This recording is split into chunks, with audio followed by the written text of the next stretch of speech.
that the title here is incomplete, because what it really should say is how one city, that city Oakland, California, stood up to the Department of Homeland Security and won. And we have some really amazing stories about this, and we couldn't have won without the people that, among others, who are in this picture that was taken by Brian. This was the glowy LEDs, whatever that was, and this was outside of City Hall. And if I recall, there were at least a couple of City Hall nights where they were also inside the City Hall chambers, so the City Council got to see it as they were delivered in its process. Yep. So the picture was taken by my co-speaker, Brian. So one of the things that we want to address in this talk, there is currently a massive chasm in basically the world between technology and law. Anybody who's followed the crypto wars and other things is aware of this. There are a number of groups that are doing fantastic work to try to bridge this chasm, EFF and Access Now and other places, and we're throwing ourselves into the ring with this. So in terms of representing that chasm, I'm aesthetics, I'm one of the technologists, and my co-presenter, Brian, you're a lawyer basically, right? Basically. And yeah, I don't know the law, so, well, sort of. I sat on a committee with lawyers, it was weird. So one of the things that we'll get into is that we had basically a call to action because a lot of crazy things began to happen, and the citizens of Oakland basically rose up in this great community, as we'll see some examples of. And after lots and lots of protests, the City Hall created basically a citizens privacy committee. And I mention this because I sat on this committee and it lasted like a year. Like really going to City Hall every week for a year was kind of grueling for me, not for you. And I sat on the committee as a technology expert, and Brian was actually the chair of the committee. So thank you, Brian, for all your work. So the other thing that we're going to cover, because the policy that we'll be detailing, and we have a workshop after this where we get into the legal nitty-gritty for people that are interested. The policy was, how do you say, was it enacted into law or ordinance, or what is the term? Yes, it's an ordinance, which is the municipal version of a law. Okay. Oh, I didn't know that. So it is an ordinance as of about a year ago, and we're also going to cover a little bit of the effects and socially and legally that this policy has had over the last year, and some interesting updates. So that's kind of the summary of the talk. And to get straight to the point, fantasy has become reality. And what I mean by this, how many of you have heard of the website Facebook? Okay, there's one or two maybe. So if you think about back in the dark ages before Facebook, aka the internet, yeah, when you would go to, like, say, a university, and you didn't really know how to meet each other, and they would have these things called Facebooks. The yearbooks serve the same purposes. It's a way that you can find out who each other is. And in these dark ages, all of us had dreams of how things could be and what could we use technology for in the future. And we see this reflected in sci-fi from the 40s and 50s as well. And we had a lot of really cool ideas and imaginations about it, and now it's a reality. So here's the problem. Law enforcement has this reality too. And one of the problems with this is the way law enforcement has been using these technologies disrupts something called the social contract. By which I mean, if you've ever seen on a police car that sign that says to serve and protect, yeah, they're supposed to work for us. And clearly that's not working. We've seen a lot of issues with police lately. And I think that one of the things we want to do is encourage people that it's time to fight back. And yeah, there's this hierarchy where the government works for the people and the police work for the government. So I say, instead of going to the police, let's bypass them and go straight to the government. And that's kind of what we did. So, come on. We're going to teach you how to stop it. We spent over a year, actually the things that we're presenting is the culmination of several years of work and deliberations and uncovering a bunch of really interesting things. And one of our goals is that each and every one of you can take our policy as a framework to your own local city hall and get a similar policy passed to tell these motherfuckers from the DHS to go fuck themselves. Yeah, I can say this because I'm not the lawyer. Yeah. So, for those who are not familiar with what a fusion center is, have you seen the TV show Person of Interest? Anyone in the room?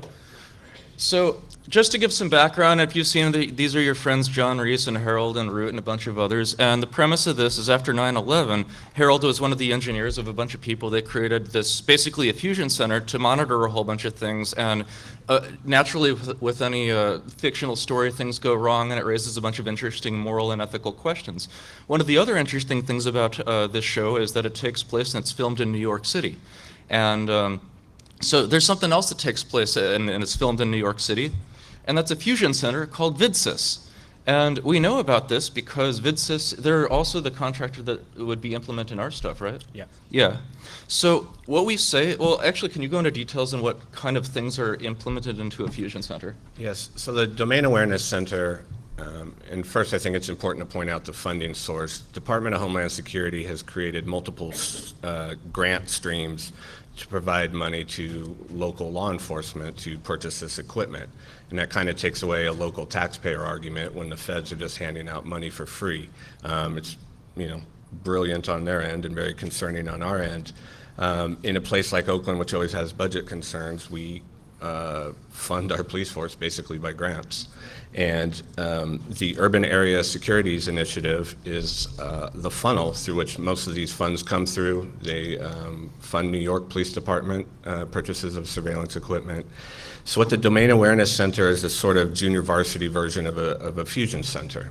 All the fusion centers are federal owned and operated. This was sort of one of the first local smaller versions of a fusion center. So can you tell like what specific things get implemented into it? Yeah, and so at full scope, it was anticipated to have facial recognition software, automated license plate readers, shot spotter, had 300 terabytes of storage, 700 cameras throughout the city, the Oakland Housing Authority and Oakland Public School District system, and there are no privacy policies in place at all in Oakland at this point in time as this project is being brought out to our attention. And as you can see, this is fully operational in New York City. So if you step outside of the Hotel Pennsylvania, well, hi, you're on candid camera and you don't even know it. And in fact, VidSys seems to like New York City so much that they included a picture of it in their own fucking sales brochure. So, great. So a second introductory question we want to ask is, well, why Oakland? Why would the DHS even approach Oakland? Well, it turns out that Oakland is a massive international port. It's the sixth biggest in North America. And there's two reasons that this becomes interesting. First, there is a genuine valid security concern about things coming in. You have cargo ships from all over the world that are coming into Oakland. We don't actually, we want to make sure that everything that comes in there is safe. We don't want to see like nuclear weapons. We don't want to see contraband and so on. So it actually makes a lot of sense that you want to have enhanced security at the port. The other thing that makes this really interesting is that because it's an international port, the jurisdiction gets really interesting. So the city of Oakland has its own jurisdiction and the port has its own weird legal international jurisdiction that Brian could get into more. Another issue with Oakland is maybe you've heard of groups like the Black Panthers or Occupy Oakland and so on. Oakland does have major problems with crime, and there's also budget concerns. So if you think about, put yourself in the seat of one of the city council members, and let's say that you're getting a lot of complaints from your district about incidents happening, break-ins and whatnot, and you're like, well, we got to do something to solve this. And then somebody from DHS or one of their shadow government groups comes along and says, hey, we'll give you this huge bundle of money to install the surveillance system to cut down on crime, and you can run on your, one of the safety candidates for the next election. Now, the problem with this is that Oakland also has a really strong activism community, and when they learned about this, as we will see, they fought back against it. So suddenly, you've got kind of a catch-22, because if you implement this security apparatus, then, okay, great, you're cutting down on crime, however, you're violating civil liberties and getting a lot of negative press. Okay, so let's respect civil liberties. Well, suddenly you're soft on crime and your opponent's going to hammer you in the election. So this kind of created this gridlock. And the other thing is, you may have noticed in the news that Oakland has a bit of a problem called the Oakland Police Department. So this is a long-standing issue. This is back, maybe people are, what? Sorry, just like the recent news from Oakland, not good. Oh yeah. What I'm trying to suggest is that that's nothing new. They have a long history of this shit, and we want to stop it too. So in this case, this is a news article from Occupy Oakland right after Occupy was beginning. There was an Iraq War veteran, Scott Olson, who got popped in the head and he almost died because of it. And one of the things that I want to reflect on, I was actually there that night at the protest as a legal observer. And I did not witness this, partly because they launched a whole bunch of tear gas, and I was like, oh shit, and I ran down the block because I don't like tear gas. So here's what, a short version, legal observers are trained by the National Lawyers Guild to go to protest and watch what the cops are doing. So in this particular incident, I remember this because there was all kinds of crazy stuff that happened after it. We're like, well, this guy got hit and other things happened. Well, who did it? Well, it turns out that this night, the city of Oakland is surrounded by a bunch of other municipalities, and they pulled in like a dozen or two of their buddies. So they interlaced the different departments along the police line. You can kind of see in that picture. So what happened was we're trying to figure out, okay, something bad happened, but who did it? Because you can't actually press charges against the police department if you don't have solid proof that it was them. And if you got like 3 different municipalities, but in this case it was more like 16, it becomes really hard to get legal accountability for that. And that's not all, because keep in mind when this happened, the mayor of Oakland was actually out of town in Washington, D.C., and I think, was it the chief of police, or who was it, the city official? Administrator. A city administrator had only been in office for 3 weeks, so they were already kind of doing sort of a rotating authority figures. So this was so fucked up that literally 2 weeks later, Dan Siegel, Mayor Kwan's chief legal advisor, basically resigned over Occupy. And it gets even better. A few months later, basically Oakland PD went into this thing called they have a federal monitor going into federal receivership. And that's, what is that again? Well, we've actually been under a consent decree for a number of years. This just sort of lengthened the period of time that we were under federal monitoring. Yeah, so basically the police are not behaving themselves, so the federal government has to step in and whip them into shape, and that's clearly not working either. So that's kind of a background of where we're coming from and why people are rightfully pissed off. And if you see at the very bottom of that news article, it mentions that one of the other reasons is because the police have been accused of like planting evidence to like wrongfully convict people and such. So fast forward to the timeline of events that went into the surveillance center that the city is trying to push on us.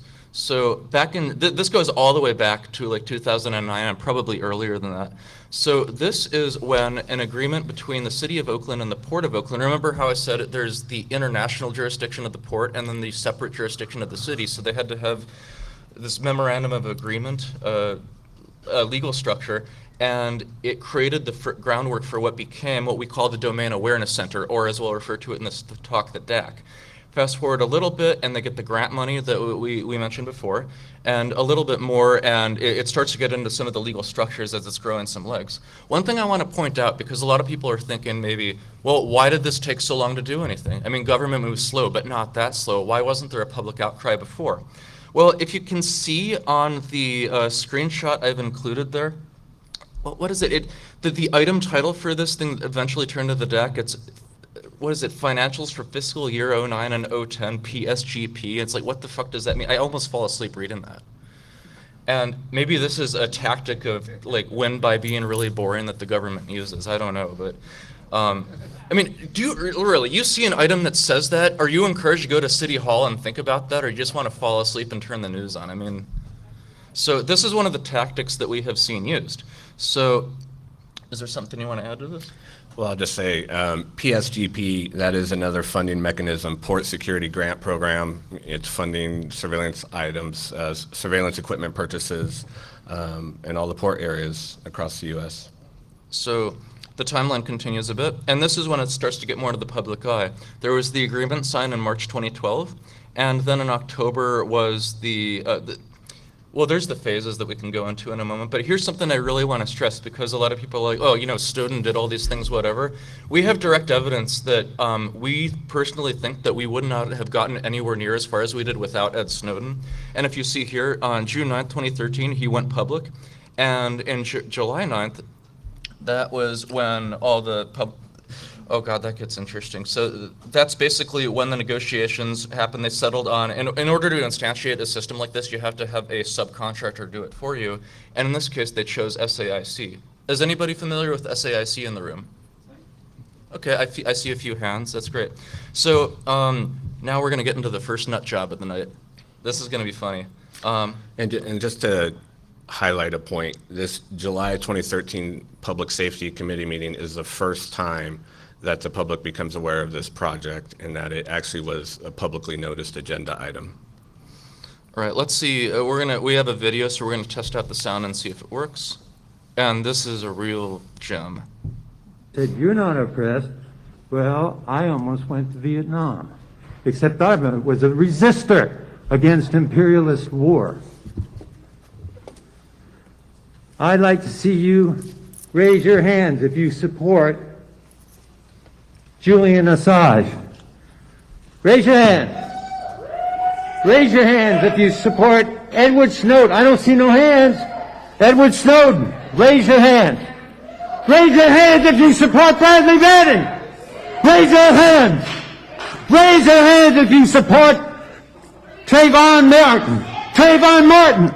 Raise your hands if you support Alan Bluford. You don't support anybody except yourself. You're just mouths. You're just pieces of meat with mouths like those newscasters. Sir, your time is My expired. girlfriend wrote this song. They're gonna drone you when you're walking down the street. Gonna drone you when you're on your seat. When you Gonna sing, drone you walk when on out. you're in a pie. You're gonna have to occupy. I said I wouldn't be so all alone. Everybody must get droned. So one of the other things I want to suggest and encourage people, City Hall, you should turn it into your own vaudeville act. And a side note on this, I looked all over trying to find out who this guy was because you're supposed to enter a name to be on the speaker list. I think he actually just walked up and did that. And if I could just mention, so Oakland Privacy Working Group, of which I'm a member, it was really motivated by this DAC project, and the founding members were sort of the Occupy folks that were still around. Occupy basically ended in 2012 in Oakland, but there was still a large number of people around the Bay Area, and so they coalesced around this issue, and that's really what started raising opposition to this project, was July 2013. And one other thing, you guys might think that this guy's a nut job because he looks funny, but keep in mind, he was right, and he did this before anyone else did, so he deserves a round of applause. I don't actually know his name, but... Let's see, okay. So, note the date on there, it's July 16th, so fast forward, what was it, to the next where they actually approved this into law. So, the very next day, yeah, this happened. So maybe you guys have heard of the Snowden leak X key score, maybe familiar with it. Well, this is also the day that this came out the day after Oakland decided to invite this privacy, or not the privacy policy, but this fusion center. So this is one of those examples of look left and look right. And this started to get people to ask a lot of questions. And this is why I must say thank you, Ed Snowden. Without you, this would not have been possible.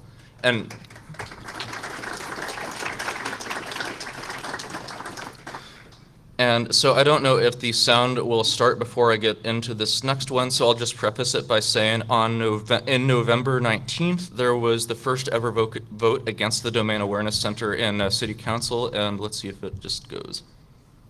Is it just gonna start? Okay, I might need to tap it. Let's try that again. Oakland is forging ahead with its plan to build a data center that critics fear will be used for blanket surveillance.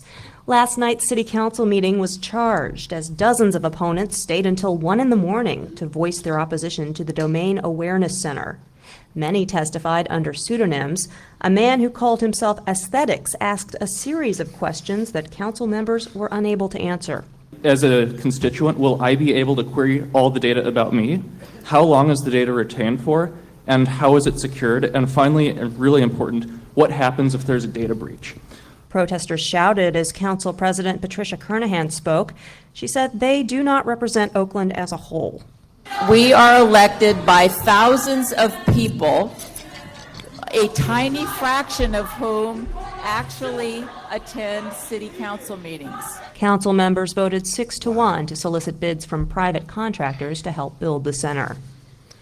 And by the way, notice that that vote was 6-1. That was the first vote ever cast against any of the surveillance stuff. So Councilmember McElhaney is awesome. So also something to note at the very end, they mentioned this bit about private contractors, and you saw something about SAIC earlier. So let's see if this goes. Right. So this gets fun. And this is also why local citizens do your research, find out what the laws are, because it turns out that in the late 80s, I think Josh dug this up, right? Yeah, in the late 80s, Oakland passed an ordinance that prohibits contracts from being awarded to companies that are involved in nuclear weapons work, which SAIC is. The city of Oakland basically just did a Google search, pretended not to find anything This is relevant. their full research. It's a screenshot of a Yeah. Google search. Yeah, they said this in public hearing, that they just did a Google search and then they just awarded this contract to a rather sizable company. Yeah, so what happens next is even more interesting, because they said, basically, I think Josh went to the East Bay Express or somebody else, went to the media, and all this news came out that, holy shit, we've just signed a contract with an organization that we're not legally allowed to sign a contract with, and this created a problem for City Hall. So, And the Josh he's referring to is a founding member of Oakland Privacy, and what he and others have successfully done, and what we encourage you guys to do, is use public record requests. We basically got the entire document dump for this project, and that's when we started going through, the internal emails and seeing that it wasn't about public safety, but they were specifically mentioning Occupy Oakland. And that's where we were able to start showing the First Amendment impact of this project, and that's what really started getting the media attention. and one other thing to add to that is to just demonstrate how shitty their research capabilities seem to be, or efforts and whatnot. So they had this conflict, so they clearly had to drop SAIC as a contractor because they couldn't do any work with them. So later on, they decided to, round two, pick up another contractor called Schneider Electric. And we did some more digging. It turns out Schneider Electric is also involved in nuclear munitions. And at that point, Oakland, I believe they were considering whether they wanted to waive it or not, but you can't do that because that opens you up to a lawsuit. So Oakland was basically fucked because they need to do this, but they don't actually have a means by which to do it. So thank you, Oakland Privacy, for that. So the next slide I'm going to get into, this one was fun. You remember this night? Yeah, I was up for 26 hours. Yeah. So everyone's all pissed off, and we're spending time doing research, and meantime, City Council is trying to get themselves together. So the next time the item came up on the agenda was in March 4th, 2014, and Well, let me interrupt a little bit, because so that was the final vote. But so January 28th was the Phase 2 contract was being awarded at the Public Safety Committee level, and that's actually when I joined Oakland Privacy, and we were threatening a lawsuit over the anti-nuclear weapons ordinance. And when you start threatening lawsuits, that's when all the press gets excited. And it's kind of funny. I actually don't remember that line that Council President Kernahan said about being elected by thousands of people and there's no opposition. We had maybe 200 public speakers in January. That's not very sizable. It went to full council on February 18th. There was maybe about 500 people there. We had a joint opposition letter that had about 30 community groups at that point, which, including the larger labor unions, probably represented about half of Oakland. And so the longer this kept going, the more postponed votes that occurred. Our coalition just built. I mean, it was left, right, center groups that, as we continued to educate them on what this project was, and we were able to do that because we had their documents, the opposition built. So by the time we hit March 4th, our final joint opposition letter had over 60 groups signed on to it. It had people like Norman Solomon, who's in Berkeley. And the opposition was overwhelming. It was impossible to ignore at that point. but we still had fun with it. So I will preface this next video that we're going to show by saying that the City of Oakland has a website you can use to sign up if you want to speak at a City Hall meeting. and they don't. It's not super technical. As you fill out your name and the item number you want to speak at and so on. And because they don't limit it by IP address or anything, I decided to show a bit of civil disobedience by registering all the members of the Declaration, all the signers of the Declaration of Independence to speak. And there's a couple of reasons for this, and one of them is that if you have people who are on a list, they basically get to speak, and we can also cede time, so that if you're up on stage and you're trying to say something to city council, and you run out of time, somebody else who is also on the list can cede their time to you. So if you think about this, if there's a whole bunch of people that are showing up to speak, or just showing up, if you have just a whole bunch of random names on the list, you can just pick and choose, and somebody raises their hand and says, "Yep, that's me." And city council doesn't know any better, and this is a great way that you can. And what we're saying is there are legal structures that you can use to your advantage to make people do what they should. So let's see if I can get this going. All right, with that, we are going to go to the public speakers. I'll be calling the names in batches. I ask your patience with me. Brian Hofer, Rajan Sherman, Susan Harmon, David Colburn, Jacob Gellender, Dan Siegel, Linda Lai, Phil Wolf, Josiah Bartlett, William Whipple, Matthew Thornton, Samuel Adams, John Adams, John Hancock, Robert Tree Payne, Elbridge Jerry, Stephen Hopkins, William Ellery, Samuel Huntington, and William Williams. I'll stop there. So yes, I trolled City Hall and got away with it. Or City Council, yes. So let's go then. So at the conclusion of this meeting, which it was not just us, there was the Islamic group. I don't remember. Yeah, the- Lighthouse Mosque. Yeah, and but Oakland it's a huge melting pot with all kinds of different people, all of whom are pissed off about this, and City Council got to deal with it that night. So at the very end of it, we saw what was called the Brooks Resolution. That was Desley Brooks. She basically said, okay, we need to do something, and let's step back and think about this. And number one, restricted the DAC geographically to the port only. Remember all these items over the past years are trying to expand it more and more. This just pushed it all the way back to the beginning. I can't actually think of any city council decision in modern U.S. history that has done this. So that alone is worth commendation. And within that same bullet point, facial recognition, ALPR, shot spotter, those things were all removed. They basically had the same video cameras that the port already had. Yeah, so basically they had a couple of things that they had to disable, and they're still disabled as far as I know. So number two, and I included this in its full text because you wouldn't believe it otherwise. And something I think is very useful for everyone here, the difference between data and information is very misunderstood and very important. And the example I could use is if you have a phone and you take a picture to upload to Facebook, that's data collection. If Facebook then takes it and it extracts facial recognition, determines, oh, it adds the tags to it, that's information. So it's basically you have the raw data that comes in, and there's some kind of a process that creates more data out of it. So so data sharing and information sharing are actually very, very different. And as you can see here, this basically said no data sharing with any local, state, or federal agency without a written memorandum of understanding, which basically means that, okay, you can do data sharing. We do want to help public safety, but we want to do it transparently and in the public eye. And I'm not actually aware of anything else like this. Maybe you are, but. And then the next one, this is really great because in the policy we have a very, very robustly delineated list of all the technologies that count as part of the Oakland DAC system.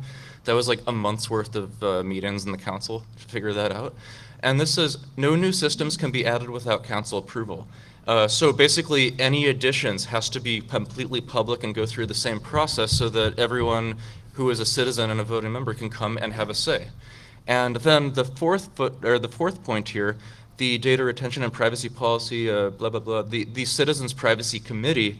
And this is where they created the privacy committee that Brian and I both sat on and had to endure a grueling year or so of work on, which created the policy. And as you can see, this was still pretty still pretty much a split decision in the city council, but we went from 1 vote in our favor to 5.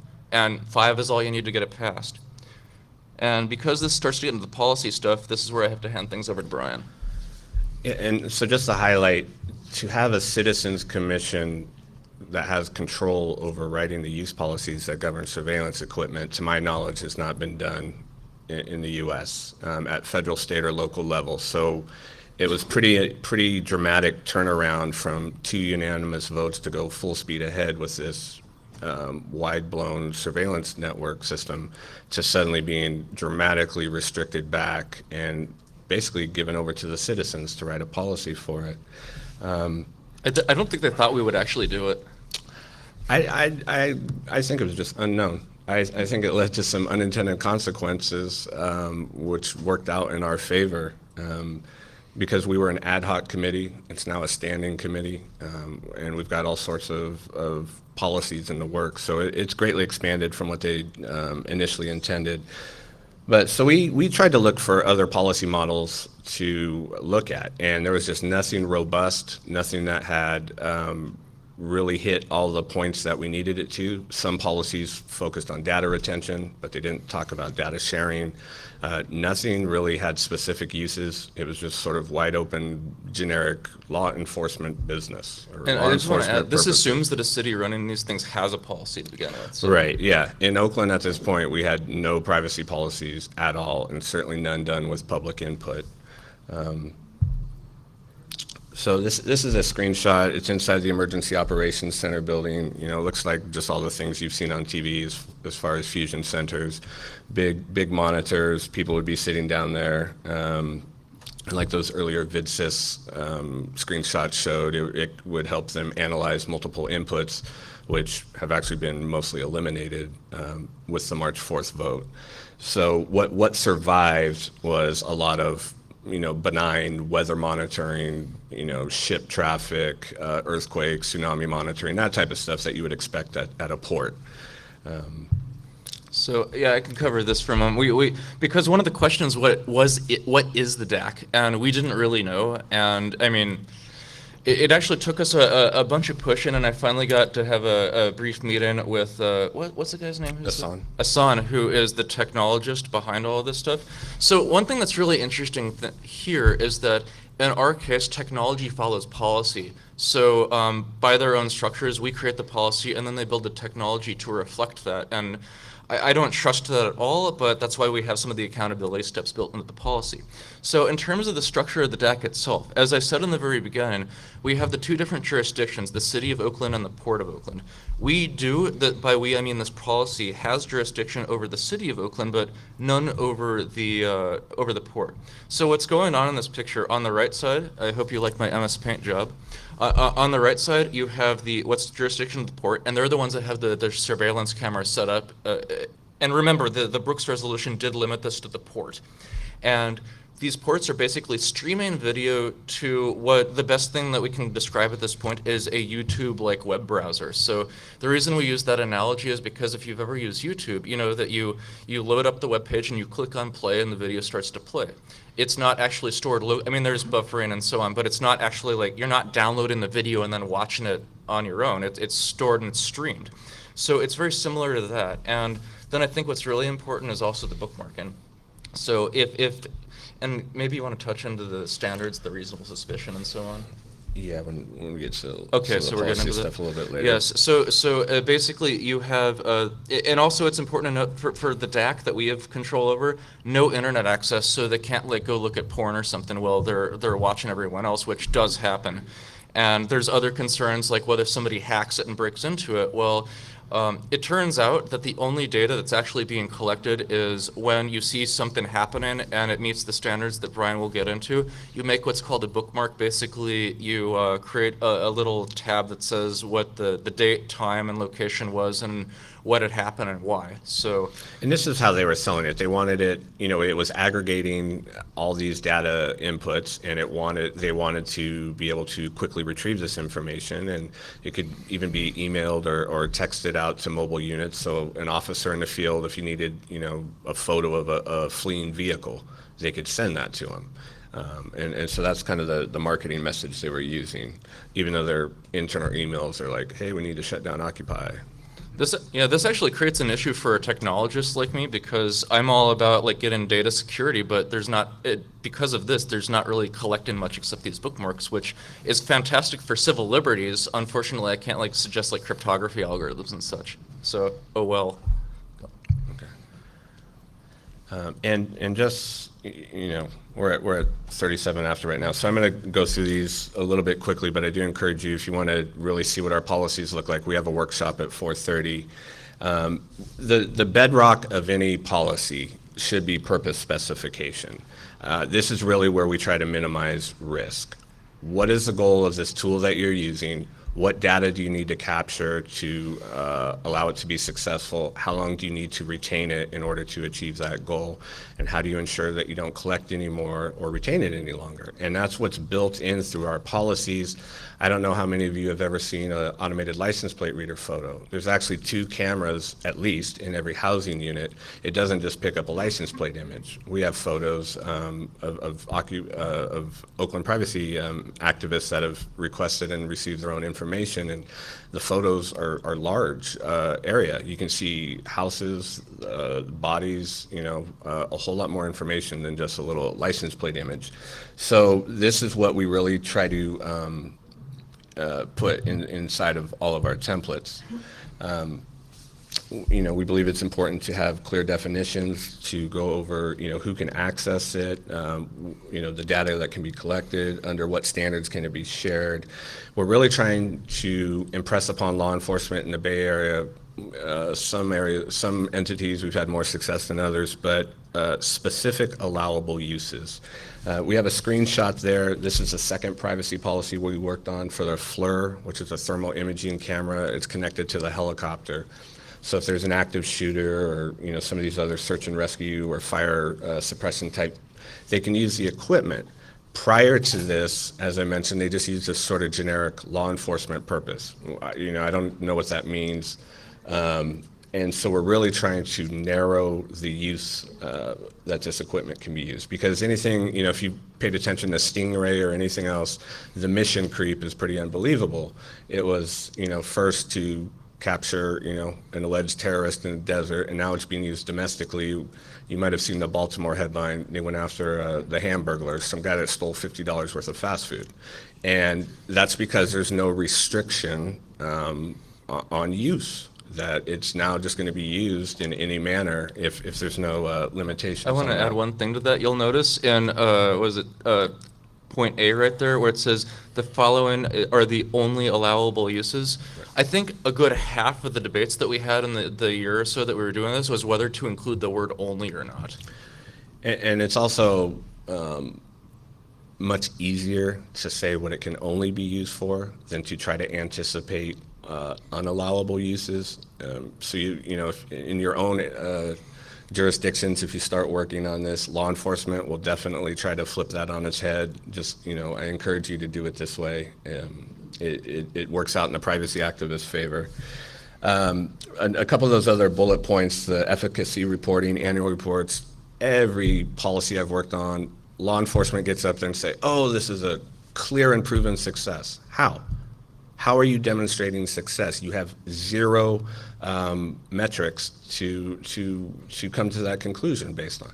And so what we're building on, and we'll talk more in our workshop afterwards, are some really robust metrics that they must demonstrate in order for continued use or expanded use or whatever the question is at that time. They've got to justify the use of that equipment. Our bigger goal was to change the entire process itself. And with the DAC, we built it first and then did a privacy policy afterwards. And what we're really trying to do is flip that on its head entirely. We have a public discussion at the beginning. Let's talk about the impact to civil liberties. More than half the council, when they were voting, publicly admitted they had no idea what the DAC was. They had no idea what the FLIR was when they were voting on it. These items were on the consent calendar, which if you have consent calendars in your cities, you know that it's just for ceremonial, non-controversial items. They just do a big mass motion, lump everything in together. There's no discussion. And to have a multi-million-dollar system with facial recognition software and ALPR and all those other things be considered non-controversial it's absurd. But there was no policy dictating that some other process occur. So what we've been working on with a large coalition of community groups is a mechanism to change the process. And those bullet points are right there. You have that discussion. If the council considers that the benefits outweigh the concerns, you go forward. I'll give you an example where it didn't, the determination went against law enforcement was Santa Clara County, which I'll talk about in a second because they're the first one to adopt this ordinance in the US. But Harris Corporation refused to meet the transparency requirements for the hailstorm Stingray. So Santa Clara sent it back. And that's the first time I've ever heard of somebody rejecting surveillance equipment. And it's exactly because this process occurred.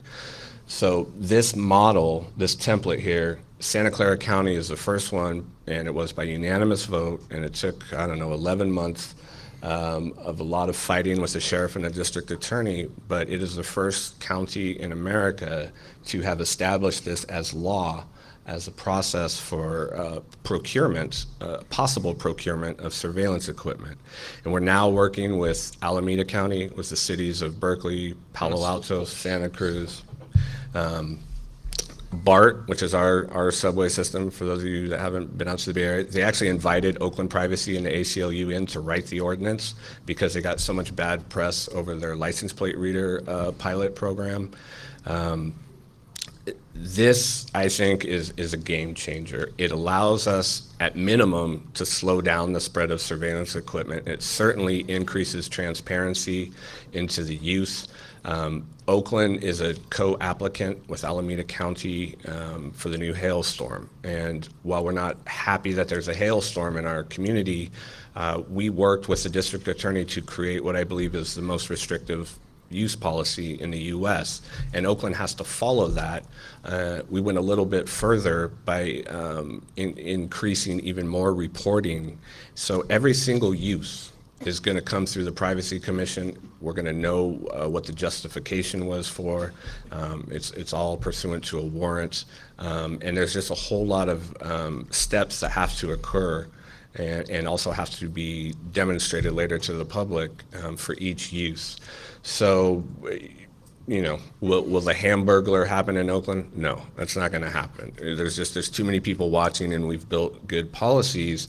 And if we can get other jurisdictions to do this, we can really come, I think, to a tipping point. California is certainly there. We've had 2 statewide bills that now regulate stingrays and ALPR.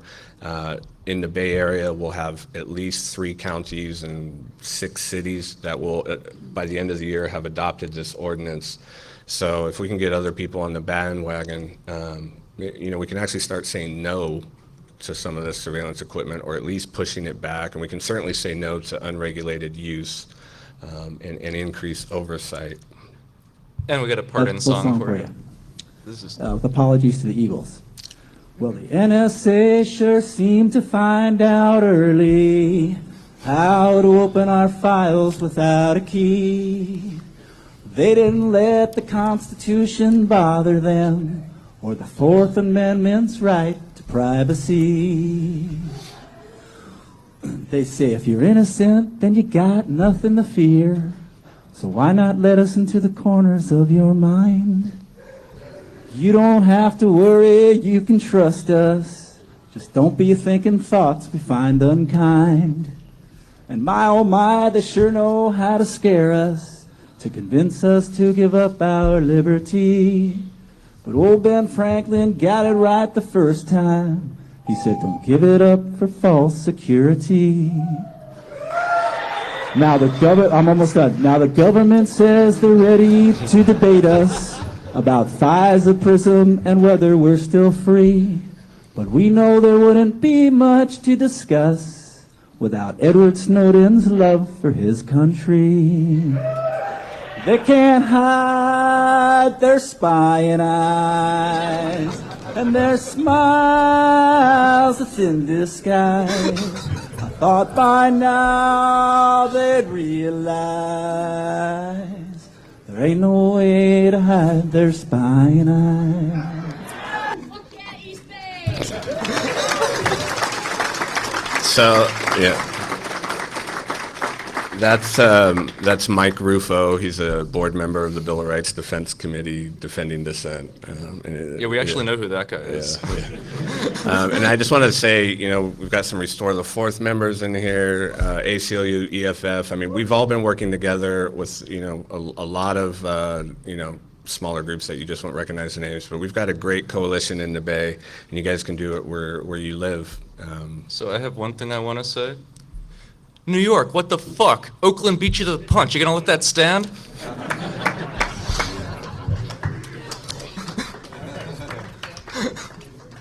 So, yeah.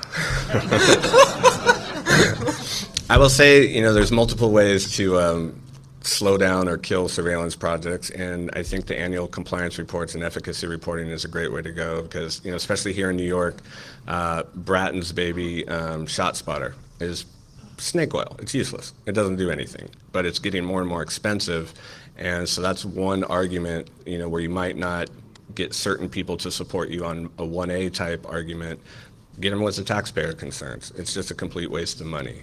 But we'll talk more in our workworkshop. It's also worth noting that there will be more information on that website, oaklandprivacy.org, within a week. So, yeah.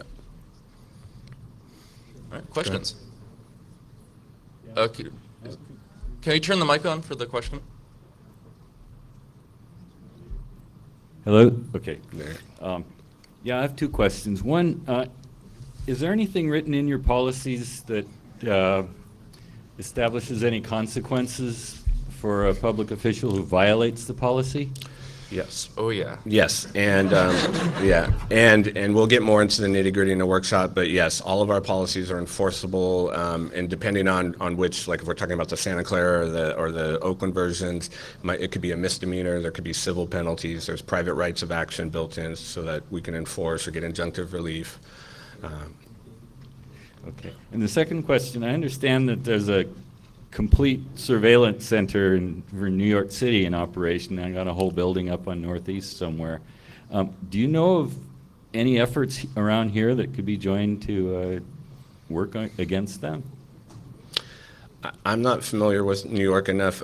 We did a panel at the Left Forum last month, and we had some New Yorkers there, and they gave out a bunch of names of people that are working on this stuff. If you go to oaklandprivacy.org, we're going to post all the information from that panel on there within this next week. And we're trying to use our website as sort of like a resource center to share all our templates and letters and things. So if you go on there, just email us through, and we can get you some contact info. Okay, thank you. Thanks. Hi, I feel really inadequate not being able to pose this question in the form of a folksy protest song, but I'll You go can for it sing anyways. it. In 2012, the Senate Homeland Security Committee released a report on fusion centers, which found, amongst other things, that in addition to the DHS agents not always factually representing what that they could do, it also found that the DHS assigned detainees to the fusion centers forwarded, and in quotes, intelligence of uneven quality, oftentimes shoddy. It also found that they had contributed to disrupting zero terror plots in the period that they analyzed. My question to you is, did you find that it was, for any groups or all groups, helpful to push an argument not of civil liberties and privacy protections against the domain awareness system, but that it didn't actually help our security in any ways? And if so, how did you sort of mesh the privacy and civil liberties arguments with the arguments against the efficacy of this as a security tool? Yeah, Senator Coburn's report is great. It showed what a charade or whatever most of this is. We certainly made different arguments based on the different audience that we were speaking to. And that's why I was saying these annual compliance reports and the efficacy reporting is one such mechanism, and that was one message we had to use to people that, really didn't care about privacy, but they cared about their taxes being wasted. I'm not going to sing either. I just look like Janis Joplin. I don't sound like her. I'm from New York, and in defense of my beloved home, we have a problem that you guys don't have. It's called Wall Street. And they got a lot of money to throw around, and they're highly interested in defending themselves and their own interests. anybody who hadn't sold out by 9/11 got intimidated or decided to jump on that gravy train after 9/11. And we've got that problem too. Still, there were a lot of lies involved with 9/11 and the wars that followed. This is very much our problem, and we're on the front lines. So the work you've done is wonderful, and I salute you. But please be mindful. We've got big problems here, right in our backyard, that you guys don't have. And we have to fight those people. And we're willing and able to do it, but it's a tall order. Just saying. Thanks. So you were saying when you first got this initiative started that you were individual people and small groups, but then you got a bunch of stakeholders involved and other groups. Can you say anything about organizing in between groups that were unaffiliated and just kind of random? I think one advantage in the East Bay is that it's just small, certainly compared to New York, so people tend to know each other. When I first showed up in January 2014, we'd have 100 people at an Oakland privacy meeting, and they'd be from all different groups, and so we sort of became a focal point or kind of the spearhead, I guess, for all these different groups. And so we were able to reach out to labor or to a Muslim group or, to the teachers union, because we had a representative from all those different groups, and they would go and reach out to them and communicate and get those groups on board. Personal relationships is kind of always what it comes down to, is being able to build that community and reach out to those people, and in Oakland, they come through.